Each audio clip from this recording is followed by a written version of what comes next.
Fellow Ghanaians, good evening.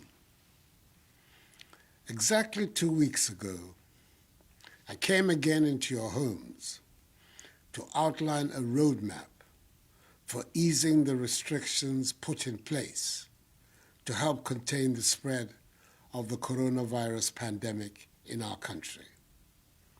I indicated that it would be a phased approach involving a selected list of public gatherings based on their risk profile, socioeconomic impact, and most importantly, our capacity to enforce and to respond in the event of a flare-up in our number of infections.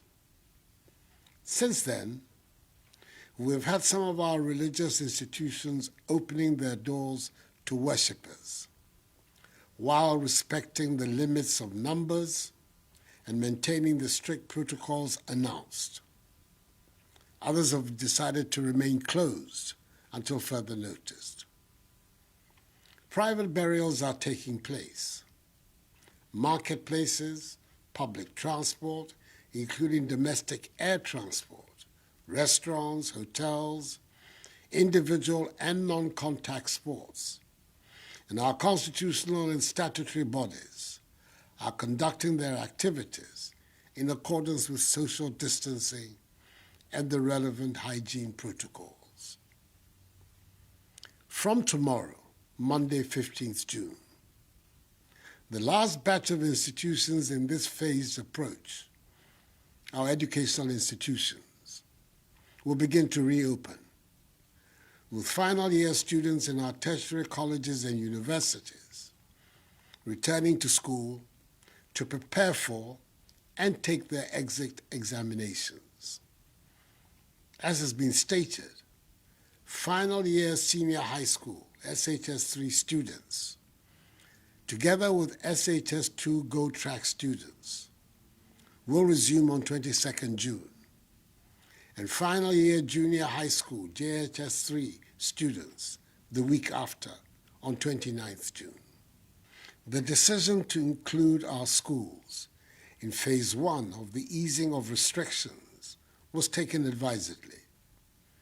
Some argue that we're putting the lives of our students, teachers, and non-teaching staff in danger by this reopening, citing the examples of other countries who have done so and recorded spikes in their infection case counts. I've stated on several occasions that there is no one-size-fits-all approach to the resolution of this pandemic.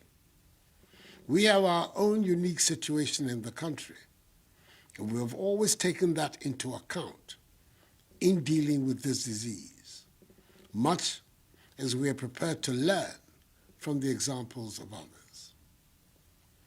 Fellow Ghanaians, over the last 3 months, every aspect of our national life has been affected by this virus.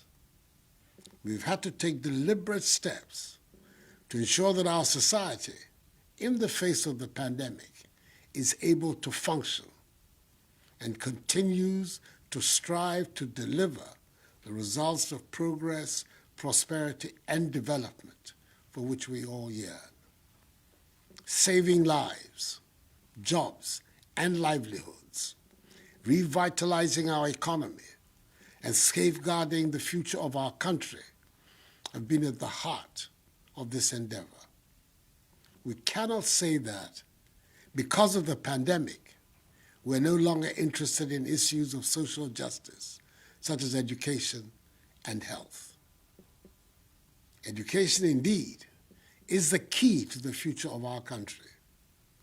The quality of education that our educational institutions produce ultimately will determine the success or otherwise of our nation.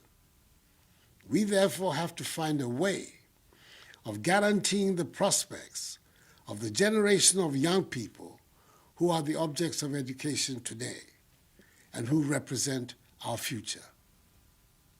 We have to do everything within our power to protect their potential and thereby help preserve our future. We cannot afford to let the pandemic undermine our chances for survival and progress. We have to confront our present and future with confidence, knowing fully well that we must remain at all times vigilant and careful. So from tomorrow, operating with half the class size, final year students will begin a 6-week period of learning to finish their respective programs. Subsequently, for a period of 4 weeks, they will sit for their exit examinations. It must be put on record that some final year students will not be returning to school, as some of them, through virtual means, have already sat their exit examinations. Prior to their return to school, government, through the Ministry of Education and the Ghana Education Service, has ensured that all tertiary institutions, public and private, have been disinfected. Universities, with their own hospitals and clinics, have been equipped with the necessary personal protective equipment and have isolation centers to deal with any positive cases. All other institutions, without their own clinics and hospitals, have been mapped to health facilities. There will be no mass gatherings and no sporting activities. Religious activities under the new protocols will be permitted. Social distancing and the wearing of face masks must become the norm on campus. To aid in this effort, a total of 600,000 face masks has been distributed to the tertiary institutions. This is to enable every student, teaching and non-teaching staff, to have 3 reusable face masks. In addition to this, 1,700 Veronica buckets, 200,000 liters of hand sanitizers, 3,400 liters of liquid soap, and 900 thermometer guns have been distributed, with the transportation and delivery of these items being overseen by the Special Logistics Team of the Government Committee, chaired by the sagacious, experienced politician, the Senior Minister, Honorable Yao Asafo-Mafo, that is supervising the reopening of the schools. I met with the Vice Chancellors of the universities, both public and private, last Tuesday, who pledged that they would cooperate to ensure that this exercise is effectively undertaken. And I thank them very much for their cooperation. Our intention is to secure the lives of the nearly 200,000 students, lecturers, and non-teaching staff who will be returning to campus from tomorrow. And I appeal to them also to do their bit to help us succeed. I urge them to adhere to enhanced personal hygiene and social distancing protocols, wash their hands with soap under running water, refrain from shaking hands, and wear their masks to, in, and from the lecture halls and on the campus generally. Fellow Ghanaians, I have to address a matter which has to deal with our case count, especially in recent weeks, and which has given cause for anxiety. The increase in numbers indicates that the virus has spread and continues to spread. We have to bear in mind at all times that the more people we test for the virus, the more people we are likely to discover as positive, and thus have the opportunity to isolate and treat them. If we do not test people for the virus, we will not find the persons who are positive, let alone isolate them from the population and treat them and prevent them from spreading the virus. For example, the total number of tests that we have conducted in Ghana, with a population of 31 million, 254,331, is one of the highest on the African continent. Furthermore, many countries in the world, including several of the developed economies, are not implementing a policy of enhanced contact tracing, and this makes our data qualitatively different and more effective in the fight against COVID-19. Indeed, the success of our tracing, testing, and treating will lead, in the end, to a reduction in the number of cases. That is what we're working for. Understandably, much focus has been placed on the rise in the total number of confirmed cases. As at midnight of 13th June, the total number of positives, cumulatively, stands at 11,964. Out of the 254,331 tests conducted, we have a total of 4,258 patients who are fully recovered, have been discharged, and are now free of the virus. So our scrutiny, in effect, must be on the number of active cases, i.e. people who remain on our books as still positive. Hence, as things stand now, the total number of people with the virus, that is active cases from our tests, is 7,652. Our positivity rate, i.e. the ratio of positive cases to total tests conducted, stands at 4.7%. In our hospitals and isolation centers, we currently have 13 persons severely ill, 6 persons critically ill, with 3 persons on ventilators. Mercifully for us, by the grace of God, the number of COVID-19 related deaths, sad though each death is, continues to remain very low, one of the lowest in Africa and the world. With 54 deaths currently reported by the Ghana Health Service thus far in Ghana, the ratio of deaths to positive cases stands at 0.4%, compared to the global average of 5.5% and the African average of 2.6%. The number of severe and critically ill also continues to be low. I am relating all these figures not to engender any false feel-good factor, but as statements of fact that must provide the context for us when we examine our figures. If indeed we are to be guided by the data, then we must look at the data in all its ramifications, not just one particular aspect of them. That is the proper way to do justice to the data.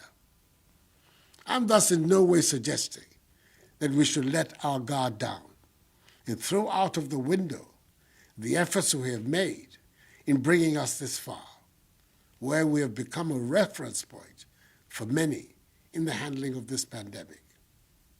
On the contrary, as we begin to ease the restrictions, we must be even more disciplined in our adherence to the personal hygiene and social distancing measures we have become accustomed to. We must keep fit, and we must continue to eat our local foods to boost our immune systems.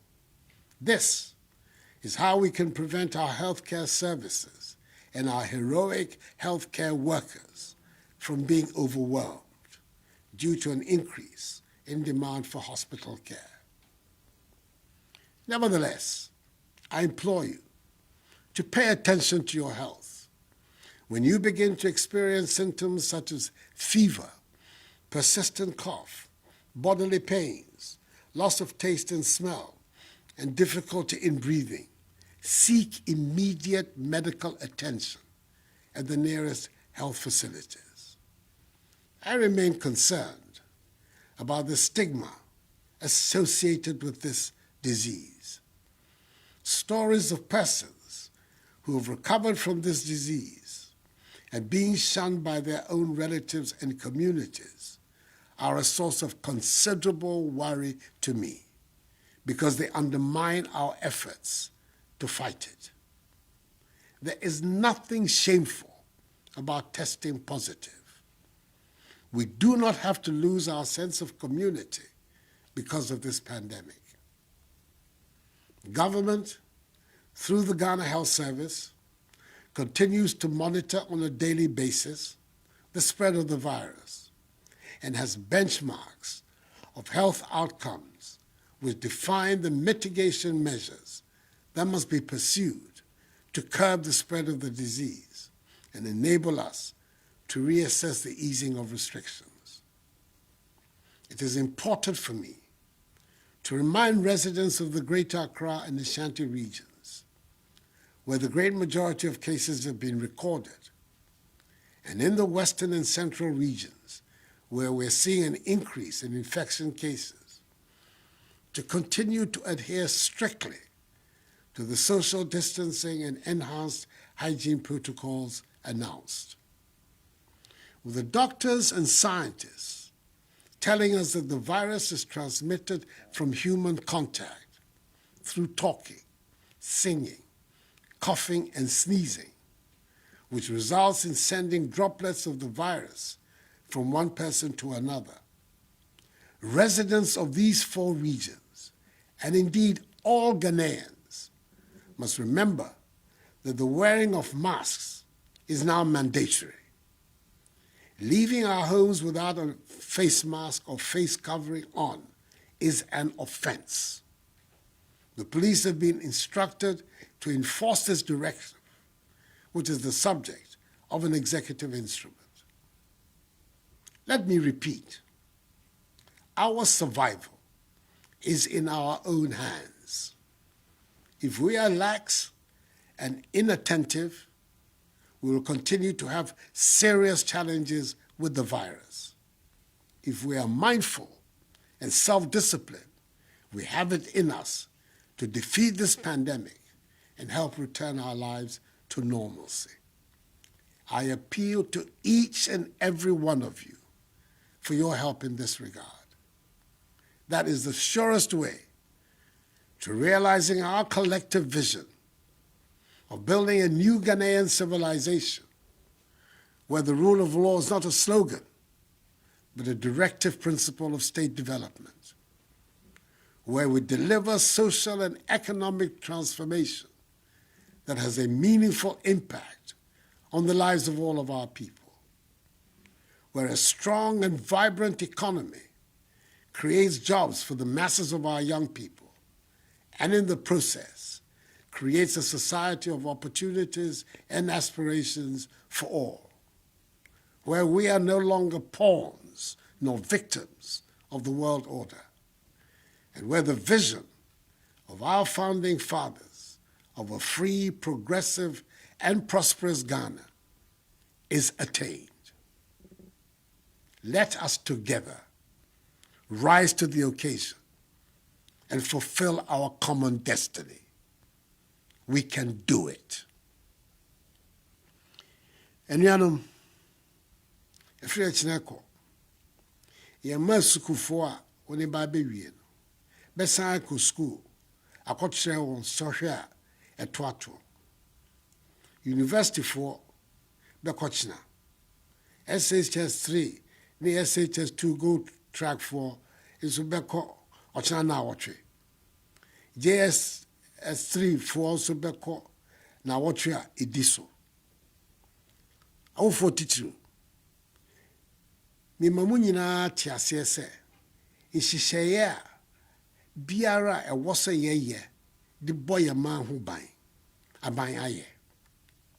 Mesrɛ mo, yɛne yɛn mma ɛnkɔ so ndi nhyehyɛeɛ a ɛde yɛ bɛbɔ yɛn ho ban no ɛso.